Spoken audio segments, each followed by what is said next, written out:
Hello everyone, welcome back to my channel. तो आप में से एक स्टूडेंट लता का ये कंसर्न था कि उन्हें general account of core details चाहिए था। तो वही मैं अभी आपके साथ डील करने वाली हूँ, उसी के बारे में हम डिस्कस करेंगे। उसके फीचर्स डिस्कस करेंगे और उसकी जो भी उसके अंदर, क्योंकि ये ऑर्डर है तो इसके अंदर जो भी फैमिलीज आती हैं वो भी हम डिस्कस करेंगे। So let's get started.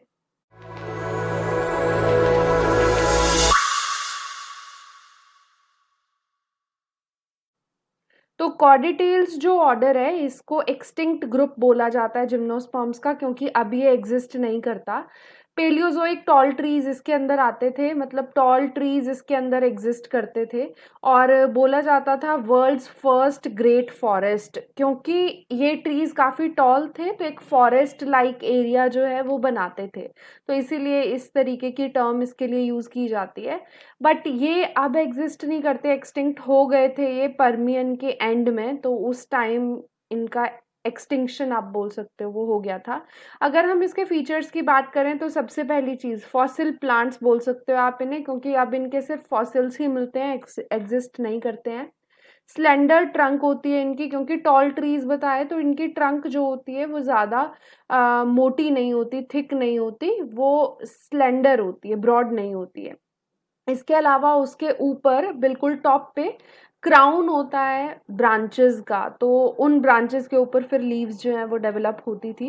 Actually ये उनके कैरेक्टर्स थे जो अभी हमें फॉसिल्स से पता चलते हैं, तो ये अब एग्जिस्ट नहीं करते। फॉसिल्स में हमें दिखता है कि ऐसे ऐसे फीचर्स हो सकते थे उनके।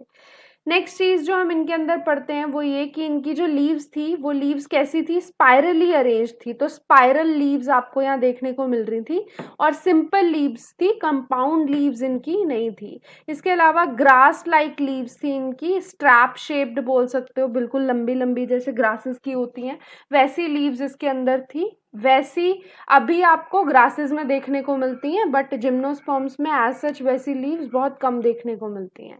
अगर वेनेशन की बात करोगे तो वेनेशन इनके अंदर पैरेलल वेनेशन एग्जिस्ट करती थी, रेटिकुलेट वेनेशन नहीं थी। तो पैरेलल जैसे कि मोनोकॉट्स में होती है वैसी वेनेशन देखने को मिलती थी। और जब भी इसके अंदर आप देखोगे तो जहाँ पे भी लीफ अटैच होती थी वहाँ पे आपको डबल लीफ ट्रेसेस देखने को मिलते हैं, तो वो भी इनका एक फीचर है। ये इंपॉर्टेंट फीचर्स ही मैंने यहाँ लिखे हैं लता, तो बहुत ज़्यादा मतलब आपको याद करने की ज़रूरत नहीं है। मैं इसकी पीडीएफ भी नीचे डिस्क्रिप्शन बॉक्स में अटैच कर दूंगी, आप वहाँ से इस पीडीएफ को भी डाउनलोड कर सकते हो। नेक्स्ट जो फीचर इनके अंदर आता था वो था पिक्नोजाइलिक वुड। पिक्नोजाइलिक किसको हम बोलते हैं, आपको पता होगा मैनोजाइलिक होती है और पिक्नोजाइलिक, दो टाइप की वुड होती हैं। मैनोजाइलिक जो होती है उसके अंदर पैरेनकाइमा ज्यादा होता है, बट पिक्नोजाइलिक जो होती है उसके अंदर ट्रैकीड्स ज्यादा होते हैं, पैरेनकाइमा कम होता है। तो इनके अंदर पैरेनकाइमा उतना ज्यादा नहीं होता, ये कंस्ट्रक्शन पर्पसेस के लिए सूटेबल होती है, बिल्कुल सही होती है। तो वैसी टाइप की वुड थी उनके अंदर। अगर आप स्ट्रोबिलस की बात करोगे तो मेगा एंड माइक्रो दो टाइप के स्ट्रोबिलाए आपको वहां देखने को मिलते। इनके जो भी मेगा या माइक्रो स्ट्रोबिलाए थे उसके अंदर आपको याद रखना है कि दो टाइप की अपेंडेजेस थी, एक स्टेराइल अपेंडेज, एक फर्टाइल अपेंडेज। जो भी स्टेराइल अपेंडेजेस थी वो नीचे की साइड प्रेजेंट होती थी, जैसे ये स्टेराइल अपेंडेजेस हैं तो नीचे स्टेराइल वाली मिलती थी, और ऊपर जो थी वो फर्टाइल थी, उसके अंदर ओव्यूल्स जो भी थे वो एग्जिस्ट करते थे। ठीक है, मैं आगे डायग्रामेटिकली आपको दिखाऊंगी तो वहां से ज़्यादा अच्छे से समझ आएगा। तो अबव होती थी फर्टाइल अपेंडेजेस एंड उनके पास 1 to 4 ओव्यूल्स एग्जिस्ट करते थे मेगा स्ट्रोबिलाई के, यानी फीमेल वाले के केस में। अगर मेल वाला स्ट्रोबिलस है तो उसके अंदर माइक्रो स्ट्रोबिलाई उसे बोलते हैं, और उसकी भी यही फीचर्स थे कि स्टेराइल अपेंडेजेस नीचे होती थी और पॉलन सैक कंटेनिंग जो फर्टाइल अपेंडेजेस थी वो ऊपर की साइड एग्जिस्ट करती थी। और अगर पॉलन सैक देखोगे कितने होते थे तो 4 to 6 पॉलन सैक वहाँ पे स्टेराइल अपेंडेज की जगह फर्टाइल अपेंडेज के ऊपर आपको देखने को मिलते थे। अगर इनके स्पर्मेटोजॉइड्स की बात की जाए, क्योंकि ये एक्सटिंक्ट है तो हमें ज़्यादा इन्फॉर्मेशन नहीं है, हमें जो भी फॉसिल्स मिलते हैं उसके अकॉर्डिंग हम देखते हैं कि शायद ऐसे फीचर्स हो सकते थे। क्योंकि इनके अंदर पॉलन चैम्बर देखा गया तो पॉलन चैम्बर की प्रेजेंस की वजह से बोला गया कि इनके स्पर्मेटोजॉइड्स जो हैं वो मोटाइल नेचर शो करते होंगे। बट एग्जैक्टली इनके स्पर्मेटोजॉइड्स मिले नहीं थे, तो मतलब ऐसा नहीं था कि इन्हें मूव करते हुए स्पर्मेटोजॉइड्स दिखे या कुछ भी ऐसी चीज दिखी, इनको बस पॉलन चैम्बर दिखे साइंटिस्ट को और उससे उन्होंने एज्यूम कर लिया कि उनके स्पर्मेटोजॉइड्स मोटाइल थे, तभी वो पॉलन चैम्बर के पास आ पाते थे। ठीक है, नेक्स्ट अगर देखा जाए तो रेजिन कैनाल यहाँ पे एग्जिस्ट नहीं करती। हम नॉर्मली जिम्नोस्पर्म्स में रेजिन कैनाल्स देखते हैं, बट इनके अंदर एग्जिस्ट नहीं करती थी। इसकी फैमिलीज की बात करोगी कौन कौन सी आती थी, तो उसमें से एक ये है, कॉर्डेटेसी बोलते हैं इसे। तो ये एक फैमिली, इसके फीचर्स मैंने यहाँ लिखे हैं। साइकैड्स आपको पता होगा, साइकस वाली जो कैटेगरी होती है। अगर इनके साइज की बात की जाए तो साइकस वगैरह से छोटे होते थे, लंबे नहीं होते थे उससे ज्यादा। इसके अलावा अगर लीव्स की बात करोगे तो डाइकोटोमस वेनेशन आपको देखने को मिलती थी। मतलब इस तरीके से, जैसे ये वेन है तो आगे जाके दो ब्रांचेस की तरह ये निकलेगी, इस तरीके से डाइकोटोमस ब्रांचिंग बोलते हैं इसे। तो डाइकोटोमस वेनेशन इनकी लीव्स में देखने को मिलती है।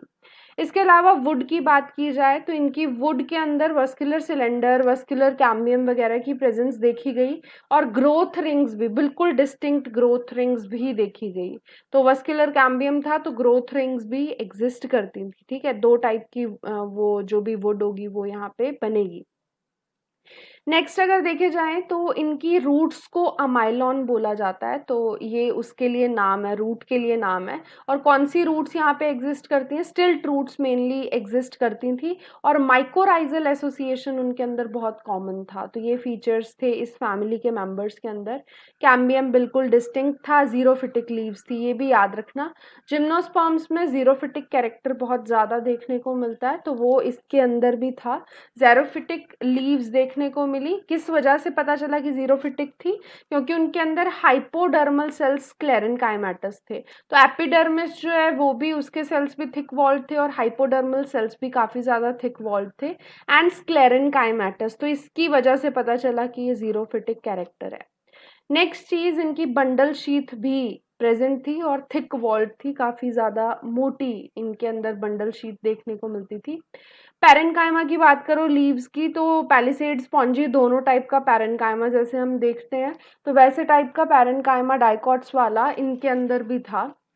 स्ट्रोबिलस वही मोनोशियस कंडीशन शो करते थे। तो इसके अंदर जो भी male and female reproductive organs थे उनके लिए ये टर्म यूज की जाती थी, यानी कॉर्डेंथस नाम की टर्म जो है इनके रिप्रोडक्टिव ऑर्गन्स के लिए बोलते थे। ठीक है, कंपाउंड स्ट्रोबिलस था, तो मेल फीमेल आपको वहां देखने को मिलते, देखो इस तरीके का था, जैसे ये है, ये मेल स्ट्रोबिलस का स्ट्रक्चर है। थोड़ा सा लाइट दिख रहा होगा, ये स्कैन प्रॉपरली नहीं हुआ इस वजह से, बट आप समझ जाओ कि इसके अंदर है क्या क्या। तो इस तरीके के ब्रैक्ट लाइक चीजें जो है वो आपको देखने को मिलती है, जैसे ये सारे हैं ये ब्रैक्ट हैं। ठीक है, तो ब्रैक्ट्स थे काफी ज्यादा कॉमन, ये सारे ब्रैक्ट स्पाइरली अरेंज थे, तो स्पाइरल अरेंजमेंट उनकी थी। बीच में एक थिक स्वोलन सा सेंट्रल एक्सिस भी एग्जिस्ट करता था, और उसके ऊपर कुछ ऐसे स्टॉक लाइक स्ट्रक्चर, जैसे हम बोलते हैं ना फिलामेंट और ऊपर से एंथर, तो वैसा सा स्ट्रक्चर आपको देखने को मिलेगा। फिलामेंट जिसे हम बोलते हैं एंजियोस्पर्म्स में, उसे यहाँ माइक्रोस्पोरोफिल बोला गया। एंड इसके ऊपर जो भी, जैसे हम एंथर का स्ट्रक्चर बोलते हैं, वैसा जो भी स्ट्रक्चर यहाँ था उसे माइक्रोस्पोरेंजिया। एंड माइक्रोस्पोरेंजिया एक से चार हो सकते हैं, तो ऐसा नहीं है कि सिर्फ एक ही होगा या दो ही होंगे जैसे कि यहाँ दिखाया हुआ है। तो इस टाइप का मेल स्ट्रोबिलस देखने को मिला। फीमेल स्ट्रोबिलस इस तरीके का था, जैसे ये डायग्राम बनाया हुआ है, इस पे भी ब्रैक्ट्स आपको देखने को मिलेंगे, सारे ब्रैक्ट्स हैं। ठीक है, इस तरीके से आपको फर्टाइल जो भी अपेंडेजेस हैं वो देखने को मिलेंगे, ब्रैक्ट्स की तरह ही। ब्रैक्ट्स तो थोड़े छोटे होते हैं, लीफी स्ट्रक्चर्स, बट कुछ लंबे लंबे भी आपको देखने को मिलेंगे। वो स्ट्रक्चर्स स्टेराइल होंगे, तो उन्हें स्टेराइल अपेंडेज बोला जाता है। और जो फर्टाइल अपेंडेज है उसके ऊपर आपको, उसके ऊपर कुछ इस तरीके की ब्रांचेस दिखेंगी जिन्हें मैगास्पोरोफिल बोला गया, एंड उनके ऊपर ओव्यूल्स देखे गए। ठीक है, ओव्यूल्स के फीचर याद रखना लता, बहुत इंपॉर्टेंट है। बायटैगमिक कंडीशन यहाँ देखने को मिलती है, दो इंटेग्यूमेंट्स, बट वो दोनों इंटेग्यूमेंट्स इतनी ज्यादा अच्छे से फ्यूज्ड होती हैं कि आपको लगता है एक ही इंटेग्यूमेंट है। तो बोला जाता है कि सिंगल इंटेग्यूमेंट है इसके अंदर, और थ्री डिस्टिंक्ट लेयर्स की फॉर्म में उस इंटेग्यूमेंट्स के अंदर लेयर्स आपको देखने को मिल रही है। ठीक है, इंटेग्यूमेंट्स को बोला जाता है कि ऊपर वाला पार्ट फ्यूज्ड है, तो मतलब जब आप इंटेग्यूमेंट इसका ओव्यूल बनाओगे तो ऊपर वाला पार्ट फ्यूज्ड होगा सारा। ठीक है, बट नीचे से ये फ्यूज्ड नहीं होंगी, नीचे से सेपरेटेड होंगी इस तरीके से। तो कुछ इस तरीके का स्ट्रक्चर जो है वो इनके अंदर देखने को मिलता है ओव्यूल में। नीचे से फ्यूज्ड नहीं है, ऊपर से फ्यूज्ड है। नेक्स्ट चीज, इनके ओव्यूल्स में 2 आर्किगोनिया देखने को मिलते हैं एंड वो आर्किगोनिया मेनली इनके माइक्रोपाइलर रीजन में, माइक्रोपाइल जहाँ पे ओपनिंग होगी ओव्यूल की, तो उसी रीजन पे 2 आर्किगोनिया देखने को मिले। पॉलन चैम्बर भी वहीं पे एग्जिस्ट करेगा। इनके सीड्स को कार्डियोकार्पस बोला जाता था, तो वो भी मैंने यहाँ लिखा है। हार्ट शेप्ड इनके सीड्स होते हैं एंड बायलेटरली सिमेट्रिकल वो देखने को मतलब हार्ट शेप्ड है इस तरीके से। तो उनको जब भी आप कट करोगे तो इक्वल हाफ्स में कट कर सकते हो किसी भी प्लेन से, तो इसीलिए बायलेटरली सिमेट्रिकल बोला गया। और क्रैसी न्यूसिलेट मतलब इनके अंदर न्यूसेलस का अमाउंट बहुत ज़्यादा था। तो ये सारे फीचर्स इनके सीड्स के। नेक्स्ट जो फैमिली इसके अंदर आती है उसे पोरोजाइलेसी बोला जाता है और यूनिजेनरिक है ये, मतलब इसके अंदर सिर्फ एक ही जेनरा है, एक ही जीनस है जिसका नाम है पोरोजाइलॉन। तो पोरोजाइलेसी फैमिली में पोरोजाइलोन नाम का एक जेनरा एग्जिस्ट करता था एंड इसकी सेकेंडरी वुड इतनी ज़्यादा वेल डेवलप्ड नहीं थी, तो बहुत ज़्यादा अच्छी देखने को नहीं मिली इसकी सेकेंडरी वुड।